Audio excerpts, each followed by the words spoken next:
알고 있습니다. 한 주간 어떻게 보내셨습니까? 매년 고난 주간이 되어지면 우리가 십자가를 바라보고 주님의 고난과 또 부활을 바라보지만 주님의 고난과 십자가 그리고 부활은 우리가 일평생 걸쳐서 우리가 계속해서 이것을 묵상해야 되고 또 우리도 참 부활의 소망 가운데 나아가야 할 줄 믿습니다.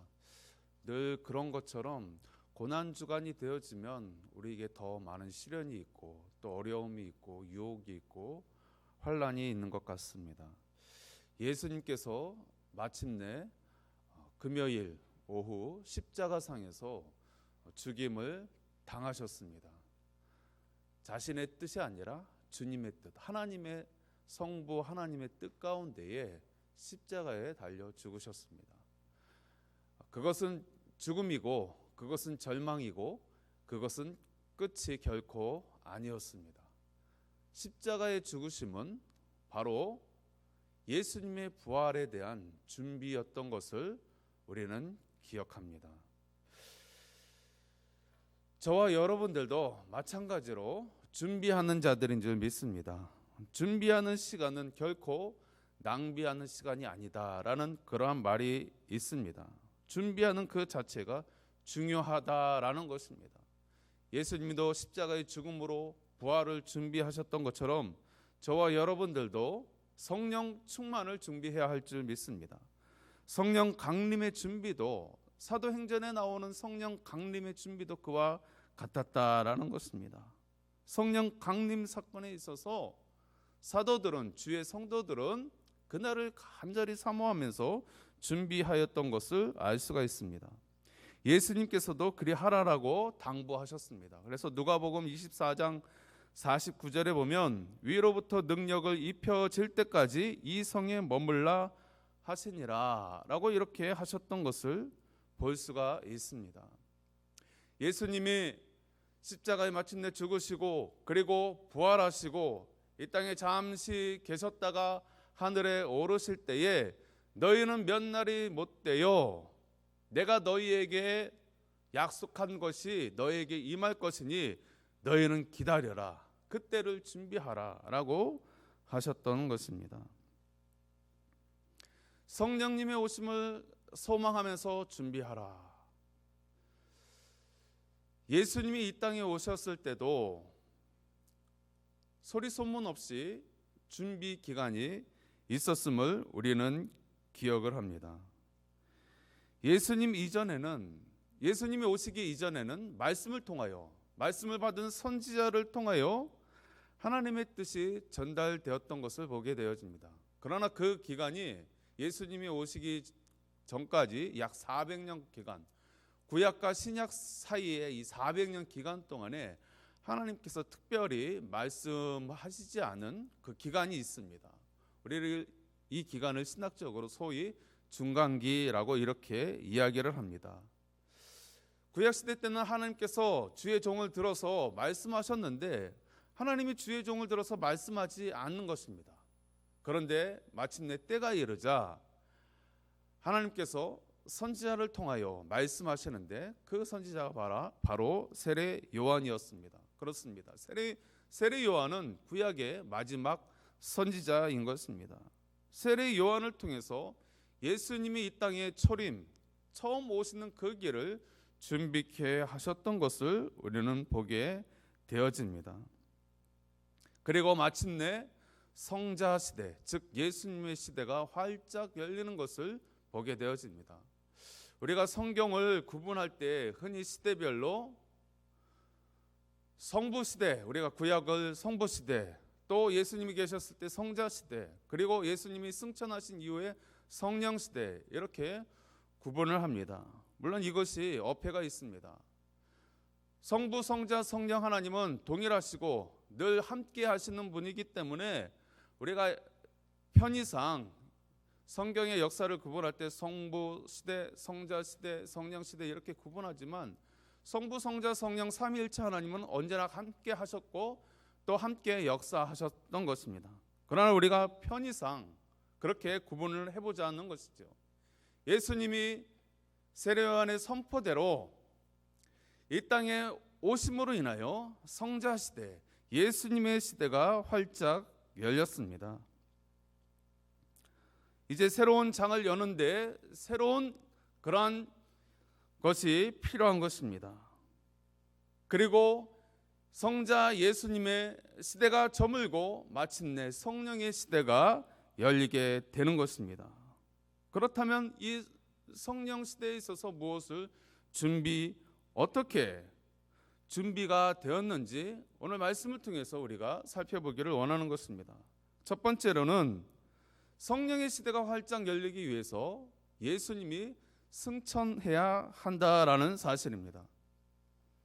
성령님은 예수님과 막교대로, 우리가 쉽게 생각하면 막교대로 그렇게 오셨습니다. 예수님의 승천이 있기 전에는 성령 강림이 결코 있을 수가 없었습니다. 이 일에 대해서 요한복음 16장 7절에서 이렇게 말씀하십니다. 그러나 내가 너희에게 실상을 말하노니 내가 떠나가는 것이 너희에게 유익이라. 내가 떠나가지 아니하면 보혜사가 너희에게로 오시지 아니할 것이요 가면 내가 그를 너희에게 보내리니. 이렇게 예수님은 성령의 시대를 예고하셨습니다. 예수님이 승천하셔야, 즉 예수님이 다시 하늘로 올라가셔야 유익이 있다라고 이렇게 이야기를 하고 있는 것입니다. 무슨 유익을 말하고 있습니까? 이것은 하늘과 땅에 동시에 유익이 있다라는 것입니다. 예수님은 본래 있던 그 하늘나라 주님의 보좌 위에서 아버지 하나님과 함께 계시는 그 영광이 있는 것이고, 이 땅에서는 성령을 통하여서 전 우주적인 주의 영광을 보게 되어지는 그런 일 때문에 유익이 있다라는 것입니다. 그래서 예수님의 승천은 이미 예고되었던 것을 보게 되어집니다. 요한복음 7장 39절에는 이는 그를 믿는 자들이 받을 성령을 가리켜 말씀하신 것이라. 예수께서 아직 영광을 받지 아니하셨으므로 성령이 아직 그들에게 계시지 아니하시더라 라고 하고 있습니다. 아직 영광을 받지 아니하셨다. 예수님이 이 땅에 계셨을 때 아직 영광을 받지 아니하셨다라고 하고 있습니다. 십자가에 달려 죽으시고 그리고 마침내 부활하신 그 주님은 하늘에 올라가기 전까지는 아직 영광을 받지 아니하셨다, 이렇게 이야기하고 있는 것입니다. 다시 말하면 예수님이 하늘에 올라가야만 그 예수님이 영광을 받으신다라는 것입니다. 이제 예수님은 모든 지상의 사역을 끝내고 하늘의 귀함만을, 다시 하늘에 올라가는 것만을 남겨두고 있습니다. 얼마나 그것이 큰 영광일까요? 할만하시거든 이 잔을 내게서 옮기시옵소서. 이 십자가의 고난의 잔이 내게 너무 감당할 수 없는, 육신적으로는 너무나 큰 것이기 때문에 할 수만 있으면 이 잔을 옮기시옵소서. 이렇게 말씀하셨던 예수님, 그 고통에 다 물러가고 이제 마침내 그 고난의 잔을 주님의 뜻 가운데 마심으로 인하여서 이 지상의 사명을 다 끝내고 이제 그 예수님이 오셨던 그곳으로 다시 올라가시는 것입니다. 이것이 성경에서 말하는 진정한 주님의 영광이다라고 이렇게 소개를 하고 있습니다. 사랑하는 성도 여러분, 예수님은 죽으셨지만 그걸로 끝난 것이 아니라 부활하셔서 우리에게 부활의 첫 열매로서 소망을 주셨습니다. 이제 저와 여러분들도 부활의 둘째 열매가 될 것입니다. 여러분, 예수님이 오셨던 그 하늘나라의 보좌의 영광을 버리고 이 땅에 낮고 낮은 자리에 오셔서 우리의 죄악을 담당하시고 우리에게 참 소망을 주시기 위하여서 십자가에 달려 죽으시고 그리고 3일 만에 부활하신 그 주님께서 마침내 승천하실 때에, 다시 하늘 보좌로 올라가실 때에 진정한 왕의 영광을 맛보아 누리셨던 것처럼 저와 여러분들도 그날이 되어지면 우리가 둘째 부활을 입고 하늘에 올라가게 되어지면 그게 저와 여러분들의 진정한 영광이 되어질 줄 믿습니다. 성경이 이것을 우리에게 약속해 주고 있는 것입니다.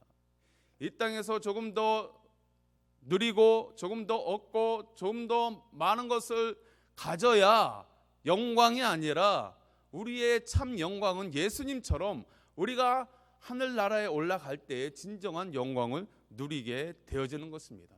그래서 예수님이 우리의 모토가 되어지는 것이고 예수님이 우리의 진정한 소망이 되어지는 줄 믿습니다. 요한복음 14장에서 15장을 보면 예수님이 떠나실 때에 이 보혜사에 대한 말씀들을 쭉 하고 있습니다. 그래서 요한복음 14장 16절에 보면 영원토록 너희와 함께 있게 하리니 이렇게 소개하고 있습니다. 그리고 26절에서는 너희에게 모든 것을 가르치시고 내가 너희에게 말한 모든 것을 생각나게 하리라. 누가요? 보혜사 성령께서요. 그리고 15장 26절에서는 그가 나를 증언하실 것이요. 이렇게 이야기하고 있습니다. 그러면서 이 요한복음 16장 전체에서 이 보혜사에 대해서 이 보혜사라는 용어가 4번이나 강조해서 등장하는 것을 보게 되어지는 것입니다. 즉 예수님이 승천하실 때에 예수님이 하늘에 올라가시게 되어지면 마침내 이 땅에서는 성자 시대가 끝나는 것처럼 보여지지만 성령의 시대가 활짝 열리게 되어져서 그 성령께서 그 성령을 받는 각 사람들이 그 예수 그리스도의 죽으심과 부활하심과 다시 오심을 증거케 할 것이다. 이렇게 이야기를 하고 있는 것입니다. 그러므로 예수님은 하나님의 전 역사 가운데에 하나님의 이 구원 프로젝트 가운데에 다음 이 십자가 사건 부활 사건 이후에 다음 일을 이루시기 위해서 하늘에 올라가셔야 했던 것입니다. 예수님의 승천이 바로 성령의 도래, 성령 시대를 예고하는 것입니다. 오늘 또 우리 본문을 보면 예수님께서 승천하신 이유가 또 다른 이유가 있습니다. 그것이 무엇입니까? 예수님이 가셔야 주님이 3년 동안 키워놓은 제자들이 일어서게 되어지는 것입니다. 제자들은 이때까지 예수님을 의지하던 그러한 자들이었습니다. 이전에는 예수님께서 이들에게 안타까워하시면서 너희를 보냄이 양을 이리 가운데 보낸 것 같다라고 그렇게 말씀하셨지만 이제는 예수님이 하늘에 오르시게 되어짐으로 이제 제자들을 이 땅 가운데에 내버려 두어야 하는 세상으로 보내야 하는 그러한 중차대한 일 가운데에 그렇게 예수님이 진행해 나가고 있는 것입니다. 제자들에게 홀로 서기에 대해서 이제는 가르쳐야만 하는 것입니다.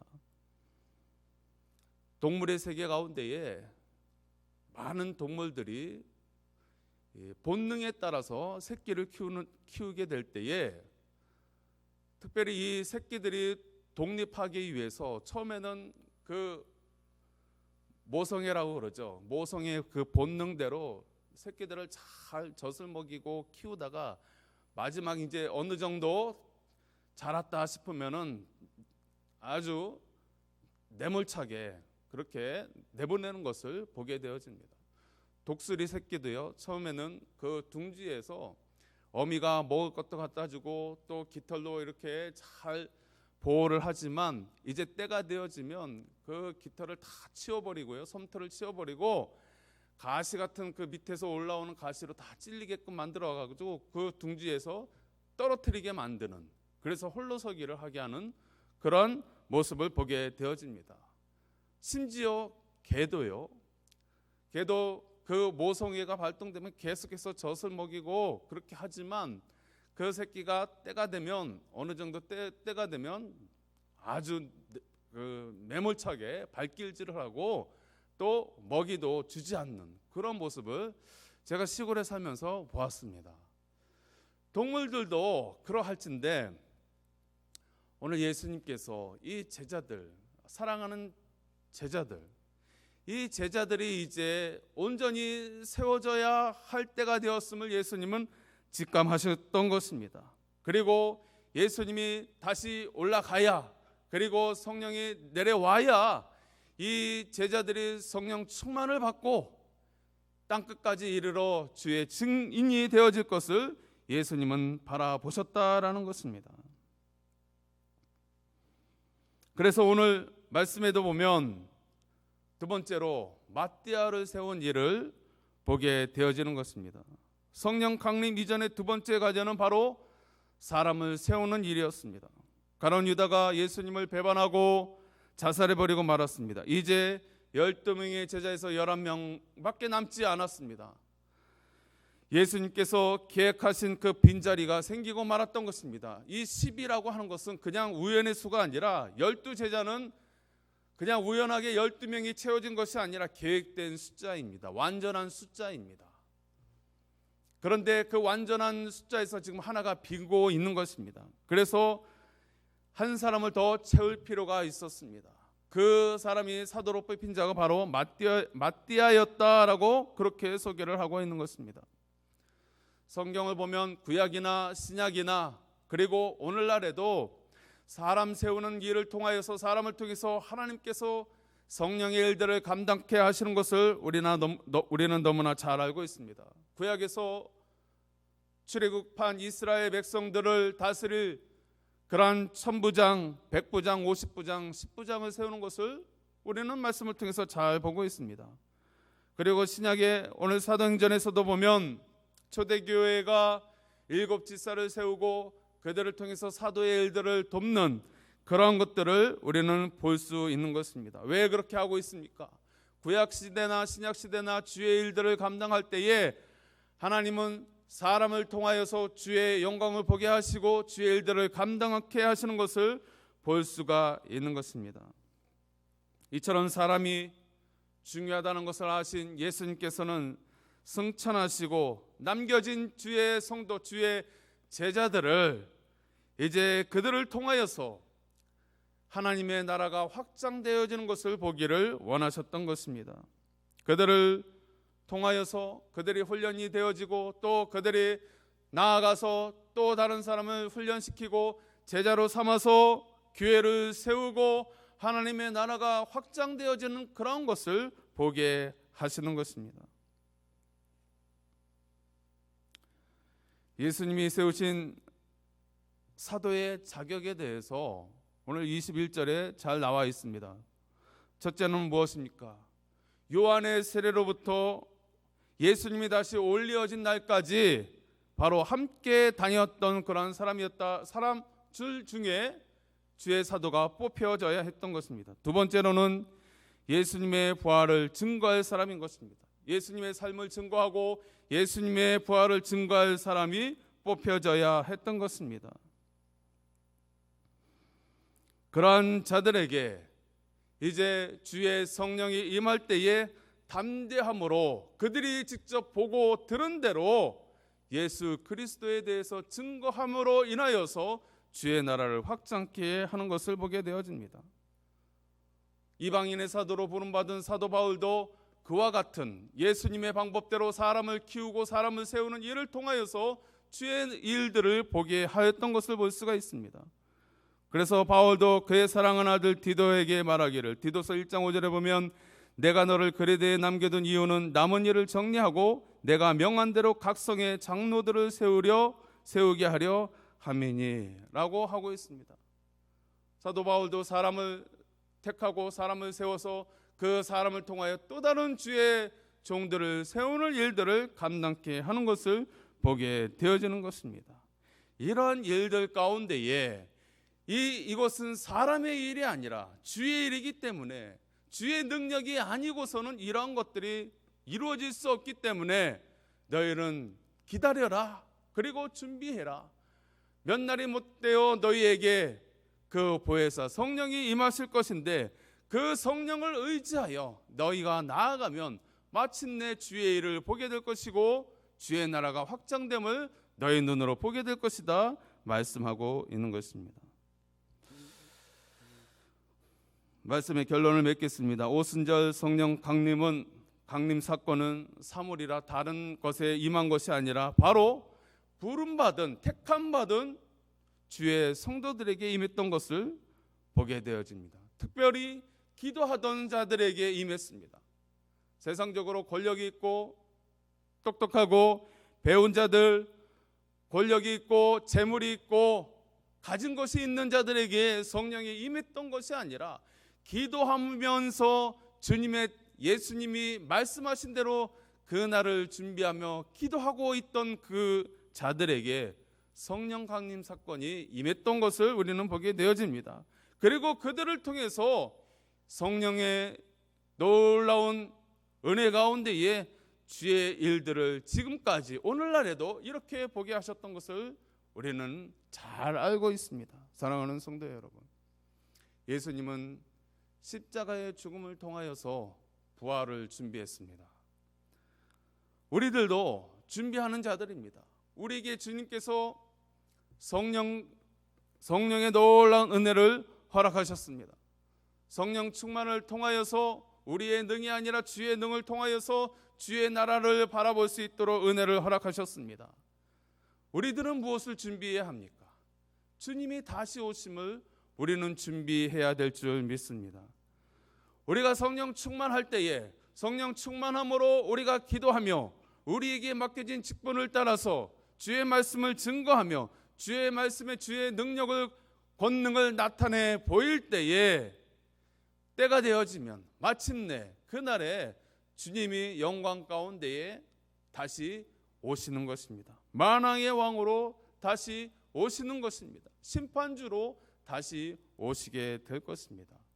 여러분, 그것을 우리가 바라보고 준비하기 위해서 우리는 또 모였고 또 기도하는 것입니다. 세상이 환경 따라 어떻게 변하든지 어떠한 어려움이 있든지 우리는 이 소망을 가지고 이 사명을 가지고 끝까지 분투하고 승리하는 저와 여러분들 될 수 있기를 간절히 바랍니다. 우리 찬송 한 장